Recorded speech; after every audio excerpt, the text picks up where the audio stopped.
Raquel, I just got all these products. What order do I use them in? This video is gonna help answer all those questions. To have the best results, not only how you wash matters, but in what order you use your products. First, let's talk about a pre-treatment. I call them pre-treatments because these go in before your shampoo and sometimes even before you get in the shower. My favorite is our oil treatment. I put this in on the day that I know I'm gonna wash my hair. I let it sit all day. I usually put it into my scalp, a little bit in my ends. I use a scalp scrub.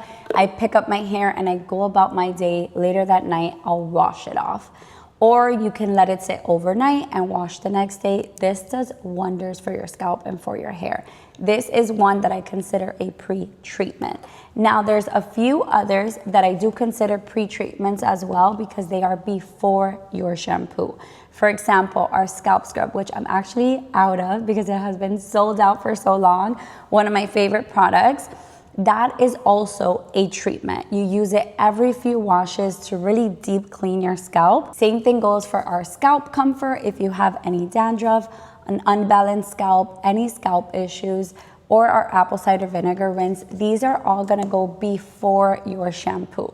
So they're considered your first wash. These treatments don't have to be done every single time you wash your hair. They can be done every few washes, or something like our apple cider vinegar rinse can be used as your first wash every single time you wash your hair. Now let's move on to your shampoo.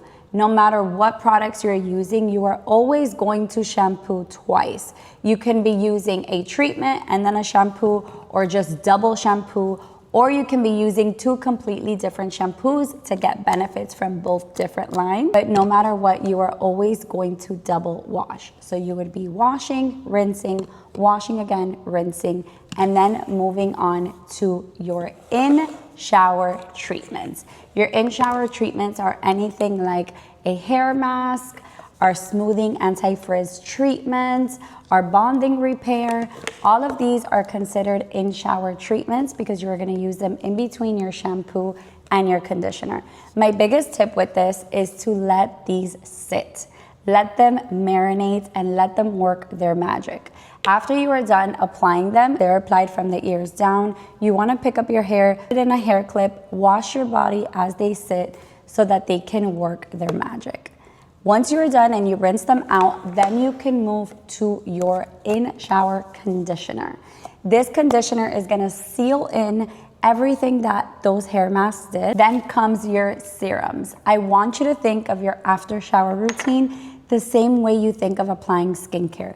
Serums first, then creams, then protectants. Serums are always going to be the most lightweight products, the ones that need to touch your hair in order for them to work. Like our split end mender that mends your split ends in under 60 seconds. This needs to touch your ends. You can't have a cream first and then put in the split end mender because it won't reach your ends. Same thing for our Bond IQ Night and Day Recovery Serum. You want this to directly touch your hair so that it can grab onto that micro damage and repair it. Once you're done with your serums, you then apply your creams. These are two of my favorite leave-in creams, and they really make such a difference in your hair. They're gonna put the hydration back into your hair that you rinsed when you rinsed your conditioner. Not just that, but most of these are 5, 6-in-1 products that are doing a lot more than just hydrating your hair. Highly recommend a leave-in cream if you are not already using one. And the last thing you wanna be applying to your hair is a heat protectant. We have a blowout cream, we have the blowout anti-frizz spray, we have a heat protectant spray, we have a heat protectant cream.